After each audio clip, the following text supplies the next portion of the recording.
Hello, and welcome back to my channel. I believe today is Demi Lovato's 26th birthday. I have been a fan of Demi Lovato since the very first time I saw Camp Rock.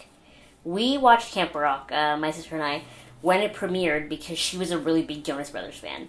And I watched it and all I could see was Demi. Ever since I was a kid, I've had an affinity, if you will, for really big, amazing, talented, powerful voices. It's probably why I was obsessed with Michael Bolton when I was a kid, which is weird, but I heard her sing and I was like, that girl. At that point, it basically didn't matter what else she was going to do in her career, I was going to follow it. Fortunately for me, she's, kept the music up over the years. I've seen her on every possible tour that she's come anywhere near me since 2012. Back when she was with Disney Channel, I watched all of Sunny with a Chance. I have the DVD of Princess Production Program. I was more than likely going to be a fan of Demi's regardless of her personality because she was so talented.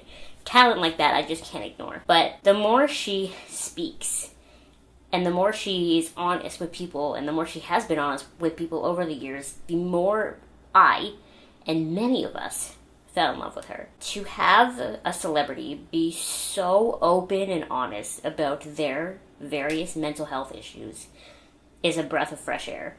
Because we are so used to this picture-perfect pop star and everything negative about them being swept under the rug. And even though with her most recent YouTube documentary, we know that even some of the times right after she got out of rehab, the first time that she was talking about, this is my road to recovery and I'm so great, that she was actually not really recovering, but that's still her being honest. She's telling us the truth now, and that's what matters to me. Unless you live under a rock, I guess, you have probably seen it in the news lately that just a couple of weeks ago, Demi had a significant relapse, was in the hospital. I believe she's in a rehab facility now. We wish her the best. Get well soon, baby girl. She released a song called Sober about how she wasn't sober anymore. She had been seen partying and that sort of thing, and I think anyone who was kind of following her career was starting to get a little bit worried about her because we could see scary stuff happening, and then this happened. It's heartbreaking to watch, and you hope you don't have to see this. But on the other hand, because she's okay and she's getting help now, I feel less bad in saying that I almost feel like her relapsing so publicly is great for the story, is great for her mental health story and narrative and everything that she talks about, because media and Hollywood like to paint mental health and addiction and that sort of thing when it's someone who's in recovery and is getting over it as kind of well, they're better now and they're normal now and it's great. And the reality of mental health issues, especially ones that Demi has, addiction and eating disorders and bipolar disorder, that sort of thing, all of those lumped together, really is no recovery. She can get better by not doing drugs anymore and by figuring out, what she has to do to be her best self. And it'll be a progress and something she has to cope with every day. But it sucks because there's really no finish line when it comes to mental health. You just learn how to cope. That was always one of my fears with her mental health story. I've spoken on my channel before about a girl that I used to be friends with and her suicide attempt. And even though her and I are not friends anymore, I have many friends that have serious mental health issues.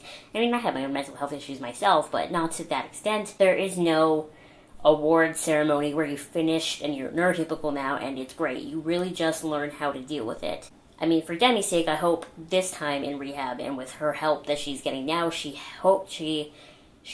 finds those ways to help cope and to help get better. But I love this for the story because it kind of wrecks that idea that there's a finish line. You know what I'm saying? If you see someone like Demi who has struggled so publicly and then magically she's better and everything is great, how are the regular people who are struggling supposed to feel? Recovery is not linear. It's not either all the way up or all the way down. It wiggles and turns and twists and turns all the way through. There's bad days, there's good days, there's ups, there's downs. And I think that were Demi speaking to the public right now, even beyond her one single message that she put out, that's something that she would really want you to take from this, is that mental health issues and recovery and taking care of yourself is an everyday process. Self-care is something you have to practice every day above all else. No matter what you think, if you think work is more important or this or that or the other, take care of yourself. We seem to live in this real world right now that likes to prioritize, working a lot and not sleeping and drinking too much caffeine and really unhealthy lifestyles. And people forget in the shuffle that you have to take care of yourself. You have to take care of your head. You have to take care of your body. And so on Demi's birthday today, I feel like she would want you to remember that recovery is nonlinear and that you gotta take care of yourself. You just, above all else, take care of yourself because you're number one, you know? Thank you so much for watching. Make sure to give this video a thumbs up and you subscribe to my channel if you have not subscribed already. And I'll see you next time. Bye!